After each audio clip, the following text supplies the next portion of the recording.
1990년에 2월 3일 날 이사 왔습니다.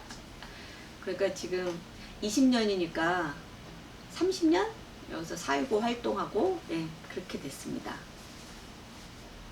좋아하는 장소는 우리 새로운가정지원센터 앞에 여기 골목길인데, 여기가 90년부터 96년까지가 여기가 어린이집, 즉 타가소였잖아요. 그때 제가 이제 새로운 어린이집 그때 원장을 했으니까, 그때 여기에 앞에는 이제 동산이었고 요 앞이 다 골목길이었는데, 그 골목길은 이제 그 주택 구조가 이제 닭장집이라고 옛날엔 그랬는데 방복.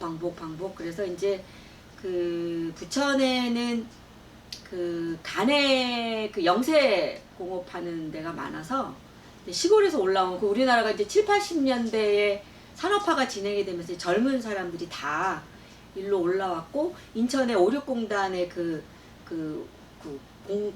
공단에 이제 하는 노동자들도 많았지만, 부천에 이게 영세 공업에 있는 노동자들도 많았어요. 그래서 이 동네에는 10대, 20대가 많이 왔었고, 그분들이 이제 여기서 살면서 거기서 이제 아이를 낳고, 아이들이 이제 골목길에서 다 놀고, 어린이집에도 보내고, 그래서 그 골목길이 지금 요 앞에 유일하게 남아있는 거죠. 앞에는 이제 대로가 됐으니까. 그래서 그 골목길에 그 많은 방들에 무슨 가구가 있고 부엌이 어떻게 생겼나를 우리가 다 알고 있었기 때문에 다 열어놓고 다녔으니까요. 그래서 이제 지금도 요 골목길이 제일 저한테는, 약대동에서는 저한테 가장 중요한 장소? 그렇게 생각이 됩니다. 제가 이 동네에 살면서 90년도에 그 이제 어린이집을 하고, 그 우리가 이제 그 어린이집은 그때 이름은 타가소라고 시작을 했죠. 1986년도에 여기 타가소를 시작을 하고, 저는 이제 90년에 왔는데, 그 타가소를 졸업한 아이들이 이제 뭐 이 동네에서는 다 부모님들이 이제 공장 가고 동네에서 이렇게 다 놀고 있는데, 뭐 학원을 가거나 그 사교육에 대한 여력이 없으니까 이제 우리가 90년에는 공부방, 그러니까 지금은 지역아동센터라고 이제 그런 행정적인 이름을 붙이지만, 그때는 이제 전국에 공부방을 만드는 운동들이 시작이 됐는데, 우리 새로운 공부방이 우리나라에서 한 5번째 정도로 생겼어요. 그래서 그 이제 우리 어린이집을 졸업한 아이들이 이제 공부방을 가고, 그래서 이제 서로 다 이렇게 알았었는데, 그 중에 우리 어린이집에 제가 이제 가명을 쓸게요. 어린이집에는 동생, 그 혜영이 이제 6살짜리가 있었고, 그 다음에 공부방에는 그 초등학교 2학년이면은 9살짜리 지영이가, 자매가 다녔어요. 이 자매가, 이 어머니는 되게 대부분의 엄마들이 참 성실해요. 성실하고 아이들 잘 키우고, 물론 단칸방에 살았지만, 이게 요 앞에 살았거든요. 단칸방에 살았지만, 그 우리 여자아이들이 머리가 긴데 아침에 그 공장 가느라고 바쁠 텐데 아이들 늘 깨끗하게 하고, 엄마가 늘 이렇게 집안일에 열심히 쉬고 일도 하시고, 이제 그런 어머님이셨죠.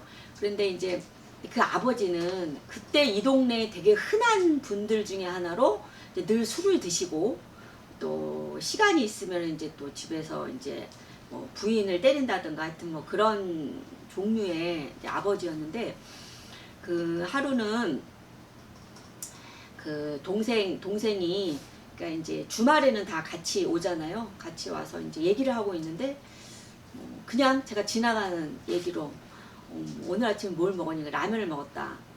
어제 저녁에 뭐 먹었니? 라면을 먹었다. 근데 이상하게 계속 질문할 때마다 라면을 먹었다고 하는 거예요.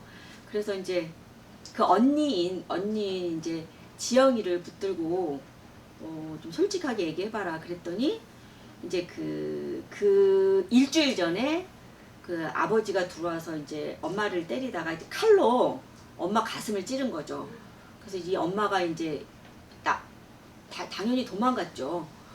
그 도망가야지, 거기서 맞고 있을 수는 없잖아요. 그거를 이제 그 아버지는 집 나갔다라고 표현을 하고, 근데 이제 그게 중요한 게 아니라, 이게 그거를 알아차릴 수 없을 만큼 두 아이가 너무 깔끔했던 거예요.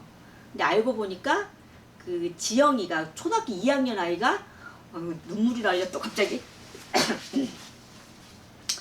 그 일주일을 얘를 갖다가 다 아침부터 이렇게 막 씻기고 학교를 보낸 거예요.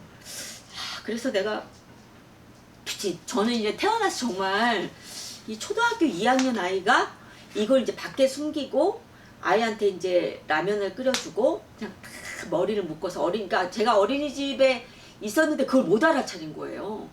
그래서 이제 학교에 전화를 해서 이만저만 하다 담임이랑 얘기를 하고 담임도 몰랐더라고요.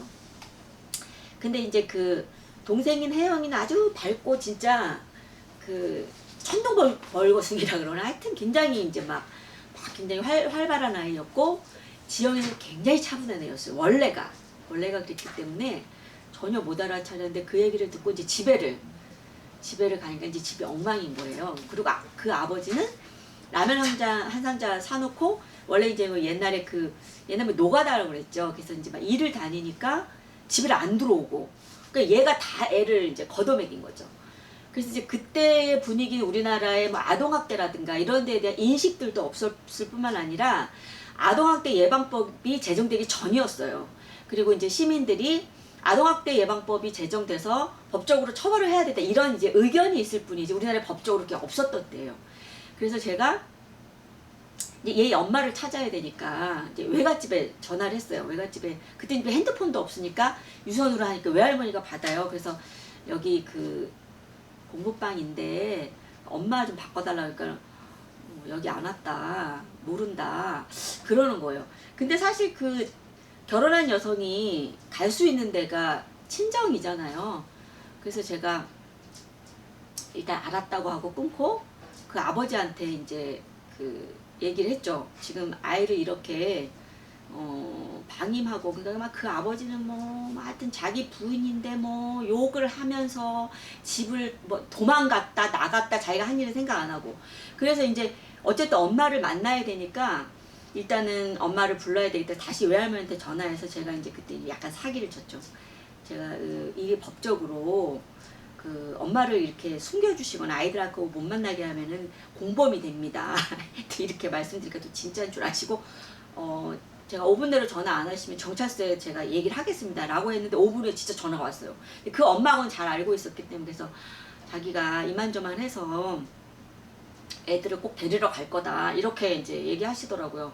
그래서 애들을 한번 보고 싶다. 그래서 그 엄마랑 약속을 하고 이 첩보작전 그러니까 지금 이제 요 자리 말고 지금 이제 우리 어린이집 자리에 주택이 있었어요. 거기에 이제 공부방이 있었고 이제 그 선생님이랑 한 두 집이 같이 살았거든요. 그 지금 이제 우리 지역아동센터 원장님인 김경희 원장님이 그때 이제 아직 결혼하기 전에 여기 혼자 사셨는데 그 방을 비워달라고 그래갖고 철통 같은 방비 선생님한테 지켜 막 이래가지고 그 엄마랑 아이 둘을 만난 거예요. 제가 이제 진짜 지금 그러니까 30년이 다 돼가는데 그 장면을 못 잊어요. 그래갖고 이제 혜영이는 엄마 이러면서 진짜 애가 진짜 어리더라고요. 막 엄마 만나니까 좋아가고 그러는데 지영이가 엄마 빨리 도망가라고 그 엄마를 그렇게 막 밀치더라고요. 엄마 여기 있으면 안 돼 도망가. 그래갖고 내가 정말 저 아이가 어떻게 그동안 뭘 보고 살아왔길래 저렇게 엄마를 도망을 시키나 막 그런 생각이 들어가지고 이제 엄마한테 어떡할 거냐 자기네 애들을 데려가고 싶다. 근데 그 아빠가 원래 이 때리는 놈들은 이혼을 안 해줘요. 그래서 알았다 내가 최대한 돕겠다. 그래서 그 아버지한테 전화를 해서 지금 우리가 다 진단서 끊어놨고 진단서 못 끊었죠. 끊어놨고 진술도 확보했고 그래서 당신은 이제 이혼을 안 해주면 그 감옥에 갈지도 모른다라고 알지도 못한 얘기를 했는데 그 아버지가 다행히 그 말을 또 이게 진짜로 알아서 이혼을 해줬어요. 그래서 이제 그 엄마는 애를 데리고 갔어요. 그래서 이제 그 아이가 지금 뭐 한 20대? 30대가 됐겠죠. 30대가 됐는데 아마 이제 어디서 살더라도 저는 그 지영이란 아이는 어디서 어떤 상황에 살더라도 너무 당당하고 용감하게 침착하게 살 것 같아요. 그래서 그 생각이 그 아이를 잊을 수가 없어요. 근데 이 집 얘기만 이렇게 눈물이 나. 네.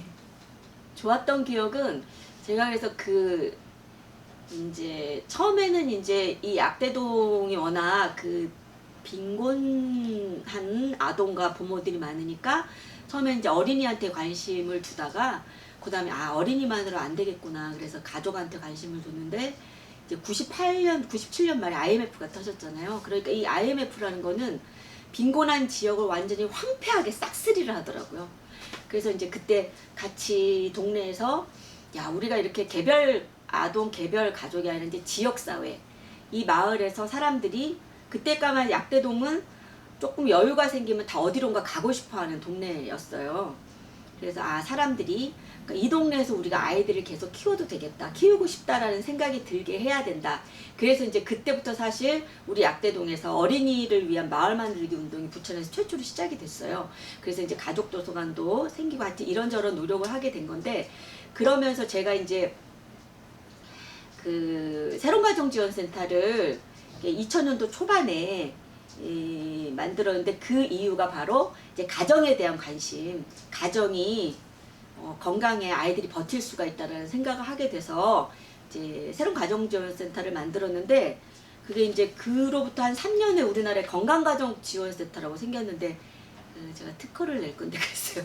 어쨌든 저는 이제 이 모델을 유럽에서 갖고 왔어요. 사실 이제 그 유럽의 그 칠드런 센터가 전부 패밀리 센터로 바뀌면서 가족을 한 단위로, 기본 단위로 놓는 운동이 시작이 됐기 때문에 우리 지역에서 그런 게 필요하다. 그래서 이제 그 가정지원센터를 그때 만들었고, 제가 이제 그때부터는 어린이집이라기보다는 지역사회에서 부모님을 만나고 할 때 그런 일들을 했는데, 그 와중에 이제 저희가 이제 그 어린이 부모님 이렇게 하면서 이제 그 우리 같은 민간단체의 가장 중요한 거는 국가가 생각하기 전에 지역사회의 필요를 알아서 움직인다는 거예요. 그러니까 시스템이 움직이려면 되게 이제 시간도 많이 걸리고 돈도 마련하고 사람도 마련하고 하는데, 우리 같은 거는 그냥 필요하면 하니까.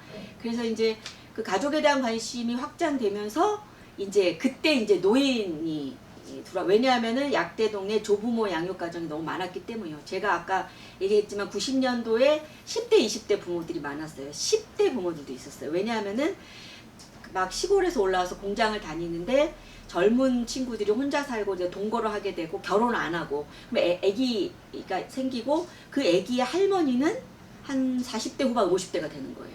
그러니까 이제 그러면서 이 젊은 부모들이 잘 사냐, 또 뭐 그런 것도 아니고, 그 이제 이혼 아닌 이혼을 하게 되고 막 이렇게 되면은 이제 남은 할머니들이 보는데, 이제 그런 거에 대한 관심을 가지다가 이제 어르신에 대한 이제 관심을 가지게 돼서 이제 어르신 한글 교실도 하고 여러 가지 활동도 하는데, 그 중에서 우리가 이제 어르신들을 꼰대라고 말하잖아요. 근데 그 어르신들이 지금 7, 80대 어르신들이 살아온 환경은 그 꼰대가 될 수밖에 없는 여러 가지 사회적 환경들이 있었고, 특히 이제 그 여성 노인들은 글을 배울 기회가, 사회적 기회가 없는 거죠.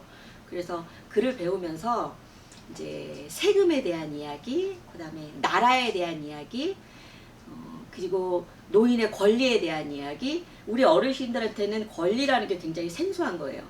그러니까 우리 사회가 노인들을 권리가 있는 시민이라는 영역에 두지 않기 때문에 어르신들도 뭔가 이렇게 자기가 혜택을 받고 있다라는 그런 생각이 들게 하는 이렇게 사회이기 때문에 유엔에서 말하는 노인 권리에 대한 것도 어르신들하고 공부를 했는데, 어르신들이 우리 같은 사람들 되게 이렇게 따지는 게 많아요. 이걸 하면 어떻게 되지? 계산적인데, 우리 어르신들은 그 학교라는 제도 교육을 받아본 적이 없기 때문에 굉장히 수용성이 아주 많으신 분들이에요. 그래서 이런 걸 이렇게 공부를 했을 때, 물론 이제 어르신들을 위한 교재나 이런 건 없어요. 그래서 우리가 막 새로 만들고 그랬거든요.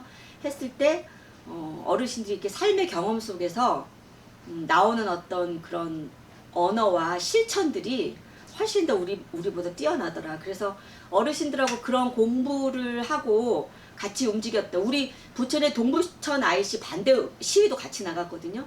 이런 것들. 근데 어르신들하고 이제 그 영화 찍어서 영화 찍어서 돈 벌어서 그 세월호 그 가족들도 초대하고 밀양 어르신들도 초대해서 같이 이렇게 어우러졌던, 저는 그런 게 가장 재밌었고 의미 있는 활동이 아니었나 그런 생각을 하고 있습니다. 네.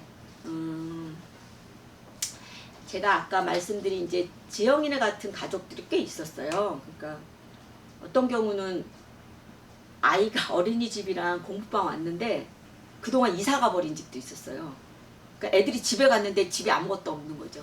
어쨌든 그런 아픔들도 있었고, 그렇지만 우리가 꼭 어렸을 때 불우하다고 해서 그 사람이 성인 될 때까지 불우하다는 절대적인 법칙은 없어요. 그 아이가 누구를 만났고 성장 과정에서 어떤 사람의 도움을 받고 어떤 따뜻함을 받았느냐, 그런 경험에 따라서 좋은 사람이 돼서 좋은 생을 살 수도 있다고 저는 생각을 하거든요. 그런 것처럼 약대동에 그런 관계들을 우리가 뭐 잊어버릴 수도 있고 남을 수도 있지만, 저 역시 이런 일을 하면서 어르신들한테 많은 도움도 받았고 공부도 했던 그런 관계들이 약대동에 아무리 아파트가 개발되고 길이 만들어져도 그 땅 속에는 저는 그 역사에서는 그런 숨결이 묻어 있다고 생각을 합니다. 그래서 저도 역시 이제 뭐 언제 저도 나이가 들고 이 지역사회랑 관계없는 사람이 되겠지만, 그래도 그 지나갔던 그 역사들 속에서 나도 그 숨결을 남기고 싶다. 너무 추상적이었나? 내가 말하면 그게 멋있지? 그런 생각을 해봤습니다. 혈기왕성할 때 동네 구석구석을 쏘다니며 사람들을 만나고 무언가 일을 벌리고 하던 것들이 스쳐간다. 천방지축 신나서 사람들과 함께 밥을 먹고 수다를 떨며 함께 웃고 울던 시간이 나에겐 힘이 되고 공부가 되었지. 나는 이 동네에서 아이를 낳고 키웠다. 초등학교, 중학교를 보내며 약대동이 조금 더 깨끗해지고 사람들이 더 머물렀으면 하는 바람이 있었어. 동네가 좋아진다는 건 꼭 아파트가 들어서고 개발이 되는 건 아니지. 골목에서 아이들이 뛰놀고 어른들이 참견해주고 그런 동네가 좋다. 그 시절 나와 함께 나누었던 사람들이 그립다. 어디에 살고 무엇을 하더라도 우리에게는 그런 따뜻한 관계가 있었음을 잊지 말았으면 좋겠고, 약대동에 사는 사람들이 앞으로 더 행복하고 따뜻해지고 나도 그랬으면 좋겠다. 안녕.